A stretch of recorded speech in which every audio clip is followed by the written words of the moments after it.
S ಮುಂದಿನ ಲೋಕಸಭಾ ಕ್ಷೇತ್ರ ಕಲಬುರಗಿ ಲೋಕಸಭಾ ಕ್ಷೇತ್ರ. ಇಲ್ಲಿ ಕಳೆದ 5 ಚುನಾವಣೆ, ಲೋಕಸಭಾ ಚುನಾವಣೆ 1999ರಿಂದ ತಗೊಂಡ್ರೆ 4 ಬಾರಿ ಕಾಂಗ್ರೆಸ್ ಗೆಲುವನ್ನು ದಾಖಲಿಸಿದ್ರೆ ಬಿಜೆಪಿ 1 ಗೆಲುವನ್ನು ದಾಖಲಿಸಿದೆ. 1999 ಮತ್ತು 2004ರಲ್ಲಿ ಕಾಂಗ್ರೆಸ್ನಿಂದ ಇಕ್ಬಾಲ್ ಅಹಮದ್ ಸರ್ಡಗಿ ಅವರು ಸಂಸದರಾಗಿರ್ತಾರೆ. ನಂತರ 2009ರಲ್ಲಿ ಮಲ್ಲಿಕಾರ್ಜುನ ಖರ್ಗೆ ಅವರು, 2014ರಲ್ಲೂ ಮಲ್ಲಿಕಾರ್ಜುನ ಖರ್ಗೆ, 2019ರಲ್ಲಿ ಉಮೇಶ್ ಜಾಧವ್. ಹೌದು, ಕಾಂಗ್ರೆಸ್ ಅಲ್ಲಿ ಒಂದು ಕಾಲ ಇತ್ತು, ಕಾಂಗ್ರೆಸ್ ಅಲ್ಲಿ ನಾಯಿ ನಿಂತರು ಗೆಲ್ಲತ್ತಪ್ಪ, ಕತ್ತೆ ನಿಂತರು ಗೆಲ್ಲತ್ತಪ್ಪ ಅಂತ. ಅಂದ್ರೆ ಕಾಂಗ್ರೆಸ್ಗೆ ಕಣ್ಣು ಮುಚ್ಕೊಂಡು ಕಾಂಗ್ರೆಸ್ ಅಂತ ಓಟ ಹಾಕೋ ದಿನಗಳಿತ್ತು. ಆಮೇಲೆ ಇನ್ನೊಂದು ದಿನನೂ ಬಂದ್ಬಿಡ್ತು, ಕಾಂಗ್ರೆಸ್ನ ರಾಹುಲ್ ಗಾಂಧಿಯನ್ನ ಸೋಲ್ಸಿದ್ದು, ಕಾಂಗ್ರೆಸ್ನ ಪ್ರಬಲ ನಾಯಕ ಮಲ್ಲಿಕಾರ್ಜುನ್ ಖರ್ಗೆಯನ್ನ ಸೋಲ್ಸಿದ್ದು, ಆ ದಿನಗಳು ಬಂದ್ಬಿಡ್ತು. ಹೌದು, ಖಂಡಿತ.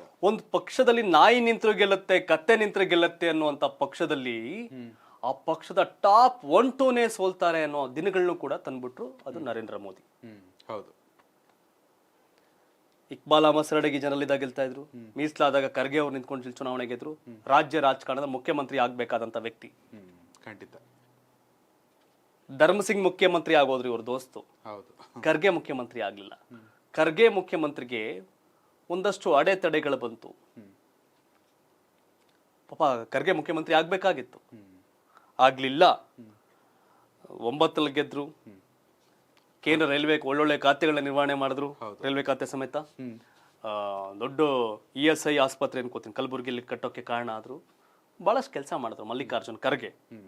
ಯಾರೋ ಸುಮ್ಮನೆ ದಾಖಲೆಗಳಿಲ್ದೆ ಇವರು 1000 ಎಕರೆ ಜಮೀನ್ ಮಾಡವ್ರೆ, 1000 ಎಕರೆ ದುಡ್ಡು ಮಾಡವ್ರೆ ಅಂತ ಆರೋಪ ಮಾಡ್ತಾರೆ. ಡೋಂಟ್ ನೋ ಅವೆಲ್ಲ ಹೆಂಗೆ ಅಂತ, ಅವೇನು ಡಿಕ್ಲೇರ್ ಮಾಡ್ಕೊಂಡಿಲ್ಲ ಆ ಮಟ್ಟಿಗೆ. ಸೊ ಹಂಗಿದೆ. ಮಲ್ಲಿಕಾರ್ಜುನ್ ಖರ್ಗೆ 2009 ಚುನಾವಣೆ ಬಂದಾಗ 3,45,000 ಬಿಜೆಪಿ ಬಳಮಗಿ 3,31,000. ಅವತ್ತು ಗೆದ್ದಿದ್ದು 13,000ದಲ್ಲೇ ಖರ್ಗೆ. ಅದಕ್ಕೂ ಅವತ್ತು ಯಡಿಯೂರಪ್ಪನ ಗವರ್ನಮೆಂಟ್ ಇತ್ತು, ರಾಜ್ಯದ ಮುಖ್ಯಮಂತ್ರಿ. 14ರಲ್ಲಿ ಸಿದ್ದರಾಮಯ್ಯ ಮುಖ್ಯಮಂತ್ರಿ ಆಗಿದ್ರು. ಅವತ್ತು ಖರ್ಗೆ 5,07,000 ಮತ, ರೇವನಾಯ್ ಬಳಮಗಿ ಬಿಜೆಪಿಯಿಂದ 4,32,000 ಮತ, ಗೆಲುವಿನ ನಂತರ 74,000. ಖರ್ಗೆ ಹೆಸರಿಗಿದ್ದು ದೊಡ್ಡ ಅಂತರ ಅಲ್ಲ. ಬಟ್ ಓಕೆ, 19 ಚುನಾವಣೆ ಬಂದಾಗ ಸೋಲ್ಸೇ ಬಿಟ್ರಲ್ಲ. ಕಾಂಗ್ರೆಸ್ನ MLA, ಚಿಂಚೋಳಿಯ ಕಾಂಗ್ರೆಸ್ MLA ಉಮೇಶ್ ಜಾಧವ್ ಅವ್ರನ್ನ ರಾಜೀನಾಮೆ ಕೊಡ್ಸು ಬಿಜೆಪಿ ಕರ್ಕೊಂಡ್ಬಂದು ಕ್ಯಾಂಡಿಡೇಟ್ ಮಾಡ್ತಾರೆ. ಮಲ್ಲಿಕಾರ್ಜುನ್ ಖರ್ಗೆಯನ್ನ ಸೋಲಿಸ್ತಾರೆ 19 ಲೋಕಸಭೆಯಲ್ಲಿ. ಮಲ್ಲಿಕಾರ್ಜುನ್ ಖರ್ಗೆ ಉಮೇಶ್ ಜಾಧವ್ 6,20,000 ಓಟ್ ಆದ್ರೆ ಮಲ್ಲಿಕಾರ್ಜುನ್ ಖರ್ಗೆಗೆ 5,24,000 ಓಟು, ಗೆಲುವಿನ ಅಂತ 95,000. ಯಾರೂ ನಿರೀಕ್ಷೆ ಮಾಡಿರ್ಲಿಲ್ಲ ಇದನ್ನ. ಖರ್ಗೆ ಸೋಲ್ತಾರೆ. ಖರ್ಗೆ ಅಲ್ಲ, ರಾಹುಲ್ ಗಾಂಧಿನ ಸೋಲ್ಸ್ಬಿಟ್ರಲ್ಲ ಅಲ್ಲಿ. ಸ್ಮೃತಿ ಇರಾನಿ ಗೆಲ್ತಾರಲ್ಲಿ, ಇಲ್ಲಿ ಖರ್ಗೆ ಸೋಲ್ತಾರೆ. ತಿಳಿದಲ್ಲ, ನಾಯಿ ನಿಂತರೂ ಗೆಲ್ಲುವಂತ ಪಕ್ಷ, ಕತ್ತೆ ನಿಂತರೂ ಗೆಲ್ಲುವಂತ ಪಕ್ಷ, ಆ ಪಕ್ಷದಲ್ಲಿ ಆ ತರ ಶಕ್ತಿ ಇದೆ ಅಂತ ಪಕ್ಷವನ್ನ ವೀಕ್ ಮಾಡಿ ಬಿಸಾಕ್ಬಿಟ್ರು ಬಿಜೆಪಿ ಅವರು. ಇಲ್ಲಿ ಪ್ರಸ್ತುತವಾಗಿ ಈಗ MLAಗಳು ಇದು ಮ್ಯಾಟ್ರು ಹೌದು ಅಲ್ಲ. ಈಗ ಉದಾಹರಣೆಗೆ ಪ್ರಸ್ತುತವಾಗಿ ಇಲ್ಲಿ ಕಲಬುರಗಿ ಲೋಕಸಭಾ ಕ್ಷೇತ್ರ ವ್ಯಾಪ್ತಿಯ 8 ವಿಧಾನಸಭಾ ಕ್ಷೇತ್ರದಲ್ಲಿ 1 BJP, 6 Congress, 1 JDS. ಅಫ್ಜಲ್ಪುರದಲ್ಲಿ MY Patil Congress ಇಂದ, ಜೇವರ್ಗಿಯಲ್ಲಿ ಅಜಯ್ ಸಿಂಗ್ ಕಾಂಗ್ರೆಸ್ ಇಂದ, ಗುರುಮಿಟ್ಕಲ್ನಲ್ಲಿ ನಾಗನಗೌಡ ಕಂದಕೂರು JDS ನ ಶಾಸಕರು, ಚಿತ್ತಾಪುರದಲ್ಲಿ ಪ್ರಿಯಾಂಕ್ ಖರ್ಗೆ ಸಚಿವರು, ಹಾಗೆ ಸೇಡಂನಲ್ಲಿ ಶರಣ ಪ್ರಕಾಶ್ ಪಾಟೀಲ್ ಕಾಂಗ್ರೆಸ್ ಇಂದ, ಕಲಬುರಗಿ ಗ್ರಾಮೀಣ ಬಸವರಾಜ ಮತ್ತಿಮೋಡ್ ಬಿಜೆಪಿಯಿಂದ, ಕಲಬುರಗಿ ದಕ್ಷಿಣದಲ್ಲಿ ಅಲ್ಲಮ ಪ್ರಭು ಪಾಟೀಲ ಕಾಂಗ್ರೆಸ್ ಇಂದ, ಕಲಬುರಗಿ ಉತ್ತರದಲ್ಲಿ ಖನಿಜಾ ಫಾತಿಮಾ ಕಾಂಗ್ರೆಸ್ನ ಶಾಸಕರು. ಇಲ್ಲಿ ನೋಡಿ, ಖರ್ಗೆ ಸೋಲಿಲ್ಲದ ಸರ್ದಾರ ಅವ್ರನ್ನ ಸೋಲ್ಸಿದ್ರು. ಹೌದು. ಇಲ್ಲೂ ಕೂಡ ದತ್ತಾತ್ರೇಯ ಪಾಟೀಲ್ ರೇವೂರು ಅವರಪ್ಪ ಅವರಮ್ಮ ಎಲ್ಲ MLA ಆಯ್ತಿದ್ರು. ಅಲ್ಲೂ ಈ ಮೊನ್ನೆ ಎಲೆಕ್ಷನ್ ಸೋತ್ಬಿಟ್ಟು ಅಲ್ಲಮಪ್ರಭು ಪಾಟೀಲ್ ಗೆದ್ಕೊಂಡ್ರು ಕಲಬುರಗಿ ದಕ್ಷಿಣದಲ್ಲಿ. ಇದೊಂದು ಪಾರ್ಟ್. ನಾನ್ ನಿಮ್ಗೆ ಇನ್ನೊಂದು ವಿಷಯ ಹೇಳ್ಬೇಕು. 2008 ಲೆಕ್ಕಾಚಾರ ಐತಿಲ್ಲ, 8ರಲ್ಲಿ ಇಲ್ಲಿ ಬಿಜೆಪಿ MLA ಎಲೆಕ್ಷನ್ ಪಡೆದಂತ ಮತ 2,92,000, ಕಾಂಗ್ರೆಸ್ 3,33,000. ಅದು 9ಕ್ಕೆ ಹಂಗೆ ಖರ್ಗೆ ಗೆದ್ಕೊಂಡ್ರು. 13ಕ್ಕೆ ಬಂದಾಗ ಇಲ್ಲಿ Congress 3,76,000 vote, BJP 2,00,000 vote, MP ಹಂಗೆ ಮತ್ತೆ ಖರ್ಗೆ ಗೆದ್ಕೊಂಡ್ರು 14ರಲ್ಲಿ. ಯಾವ ಅಲೆ ಪಲೆ ಇರಲ್ಲ. 2018ರಲ್ಲಿ ಯೋಗಿಯಲ್ಲಿ 5,11,000 ಮತ ಕಾಂಗ್ರೆಸ್ಗೆ, 4,53,000 ಮತ ಬಿಜೆಪಿಗೆ ಇತ್ತು. JDS 1,89,000 ಮತ ಪಡೆದಿತ್ತು. JDS ಕೂಡ ಸ್ಟ್ರಾಂಗ್ ಇದೆ. ಇಲ್ಲಿ JDS ಕೂಡ ಈ ವಿಧಾನಸಭಾ ಕ್ಷೇತ್ರದಲ್ಲಿ ಸ್ಟ್ರಾಂಗ್ ಇದೆ.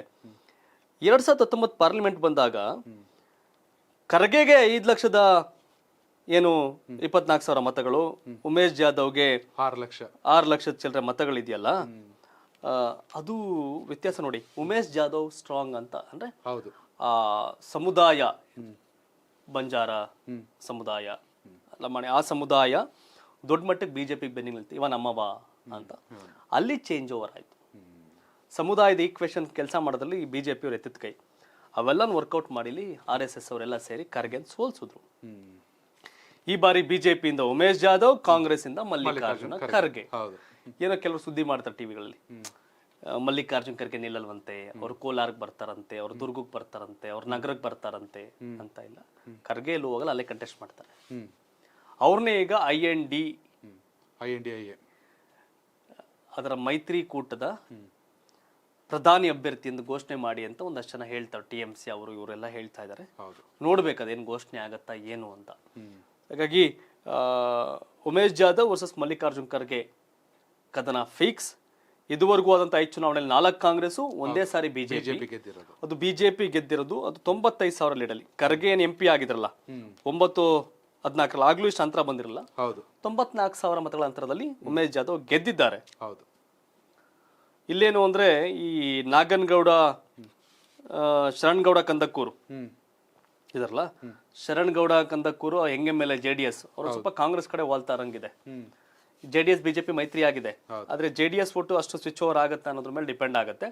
ಆದ್ರೂ ಕಳೆದ ಬಾರಿ ಲೋಕಸಭೆ ಚುನಾವಣೆಯಲ್ಲಿ ಗೆದ್ದವ್ರಲ್ಲ ಯಾರು, ಉಮೇಶ್ ಜಾಧವ್. ಸೊ ಇದೊಂದು ಟಫ್ ಆಗಿರೋ ಕ್ಷೇತ್ರ. ಬಟ್ ಎಲ್ಲ ಏನೋ ಖರ್ಗೆ ಸೋಲ್ಸ್ಬಿಟ್ರೆ ಅನ್ಕಂತಲ್ಲಿ ಓಟ್ ಹಾಕ್ಬಿಡ್ತಾರೆ ಅಂತ ಒಂದೇನೋ ಇದೆ ಹೇಳ್ತಾರೆ. ಬಟ್ ಹೇಳಕ್ ಸಾಧ್ಯ ಇಲ್ಲ, ಅದೇ ಕಾಯ್ಬೇಕು. ಖರ್ಗೆ ಅವ್ರನ್ನ, ಆಮೇಲೆ ಖರ್ಗೆ ಅವ್ರನ್ನ ಯಾಕೆ ಸಿದ್ದರಾಮಯ್ಯ DK ಗೆಲ್ಸ್ಕೋಬೇಕು ಅಂತ ನಿರೀಕ್ಷೆ ಮಾಡಬೇಕು. ಖರ್ಗೆನೆ ಒಂದು ದೊಡ್ಡ ಶಕ್ತಿ ಅಲ್ವಾ? ಖಂಡಿತ ಖರ್ಗೆನೆ ದೊಡ್ಡ ಶಕ್ತಿ.